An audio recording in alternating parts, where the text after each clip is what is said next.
y'all, it's your girl Arisza, and I just want to say thank you so much for joining me today. I got a special treat for you. I'm going to talk to you about some things that I did this year and like what it taught me. And one of the things I did a lot this year was go to concerts. So yes, your girl Arisza, I've been outside. So I'm going to tell you all about it, kind of tell you why I specifically love going to concerts, what I got from these concerts, and I want to hear from you. I got some questions for you too. So make sure you focus, stay to the end, and then drop it in the comment section if you have any specific questions or comments, because I know some of the people I went to see are your faves and some of them are not, and you might argue about this one being better than this one and whatever it may be, but it's fine. I'm gonna tell you what I like and what I saw, and then if you guys want to add to it, it's perfectly fine. So what I mean by being outside is that I saw Kendrick Lamar and SZA. I saw the Four Queens. Let's see, Shaka Khan, Patti LaBelle, Stephanie Mills, Gladys Knight. I saw Lettucey and Marsha Ambrosius. I saw Chris Brown, I saw Beyonce, and yes, I saw Brandy and Monica, and they had special guests, Jamal and Kelly Rowland.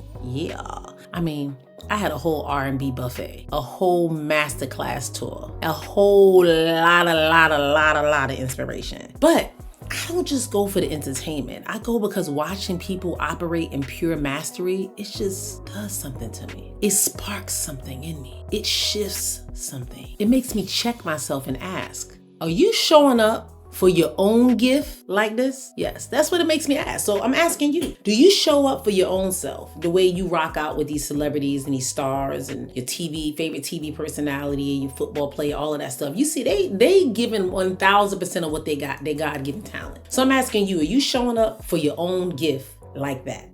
Drop it in the comment section. Now, let me tell you why concerts hit different for me. When I'm in that audience, I'm studying. I'm looking at the vocals, the lighting, the mic work, the choreography, the discipline, all the little details. Because to me, mastery lives in the details. And so many performers are shy, reserved, introverted. But once that spotlight hits, their fear just sits down in a little seat and their purpose stands up like, yes, baby, I'm here. And I love that. I admire that. And honestly, I learned from that. So let me break it down and tell you what each concert taught me. I'm gonna start out with the Kendrick and the SZA concert. All right, I went this was a whole family shebang. My husband, both of my daughters, my son, and then one of my daughter's best friends. Like, it was a whole shebang. We got an Airbnb. We were there early. It was a lot. But I'm gonna tell you, we had a blast. Kendrick reminded me that mastery doesn't mean being loud. It means being precise. Like every lyric, every movement, every pause, it was all intentional.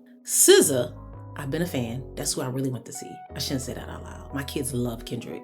But yeah, I was there for SZA. I'm just saying. I'm an R&B fanatic, so as you know. Anyways, you can still be powerful even when you're trying to figure life out. That's what SZA teaches us. Her authenticity is everything. It's a skill in itself. But let me go ahead and move it on to my aunties in the room, or my aunties, and that is the Four Queens. When I went to see Shaka, Patti, Stephanie Mills, and Gladys Knight, those are true legends. These ladies have paved the way and are the blueprints for all of these individuals that I went to see. Now, the women that I'm talking about, they didn't just show up. They owned the stage. That is the difference. They taught me that mastery isn't a phase that you go through. It's a lifelong partnership with a gift. Yes, you gotta hone in on your gifts. You gotta keep at this thing. It's not something that just you do one time and you just do it greatly and it just keep happening. No, you gotta keep at it. Then you had the Lettucey and Marsha Ambrosius. Yes, those vocal scientists, those technicians. These women treat their talent with respect. Every run, every riff, every breath. I studied it all, and they were very intentional. They taught me that you have to honor your gift enough to train it. Get it, guys? You honor your gift enough to train it. All right, let's talk about the Breezy Bowl. Yes, we went to see Chris Brown. I took my daughters to see this one. Say what you want, but that man gives 110%. Not 100%, but 110%. He's dancing, the energy, the visuals. He taught me about the range of talents that you can have. It's about letting yourself be multi-talented without an apology. Easy, we just love Chris Brown. We gotta love him. I guess Chris Brown could be my nephew or my little brother. I don't know. But anyways, Beyonce, preparation, precision, performance, discipline in human form. Woo! She is the reminder that greatness is never an accident. Now this chick, Beyonce, she is what she is. I wonder why she has the beehive. She's lit. That's all I'm gonna say. And now let's talk about these queens right here. Let's talk about the Brandy and the Monica. Brandy's just a vocal Bible for a reason. You can hear the layers, the textures, the harmonies. They don't even seem humanistic at times. She taught me about technical excellence. about quiet confidence, about showing up soft but being skilled. Yes, it's always that Brandy and that Monica thing. I love them both. But if I had to pick Team B or Team Monica, I'm Team Brandy. My daughter was Team Monica, but it's all good. At the end of it, she was like, ooh, they both good.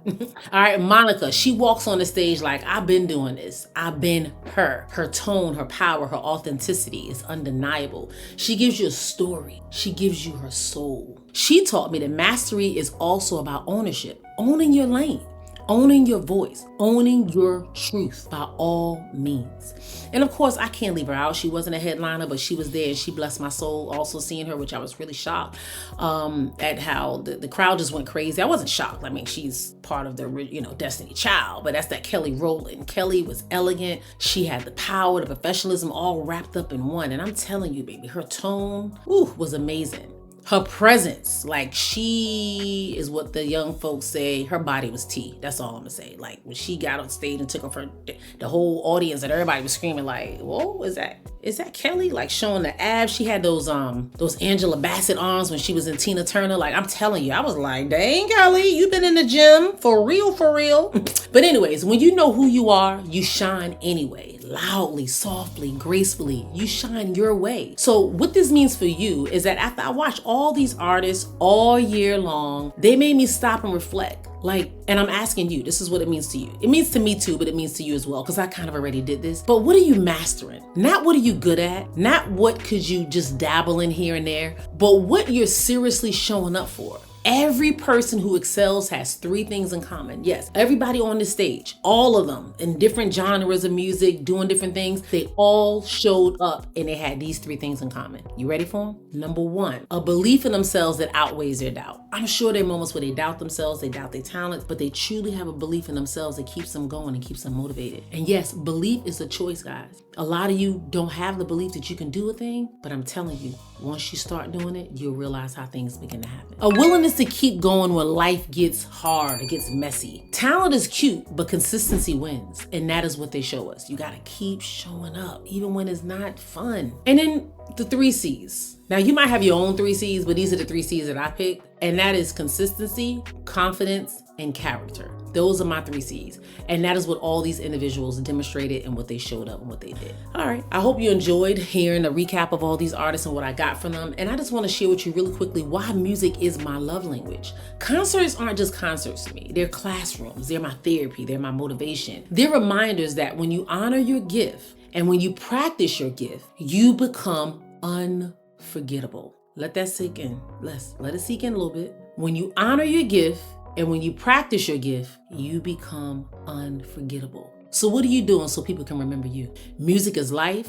Music is a mirror. Music is a lesson. And every show I went to this year taught me something new about who I am and who I am becoming. So I'm asking you, what are you mastering right now?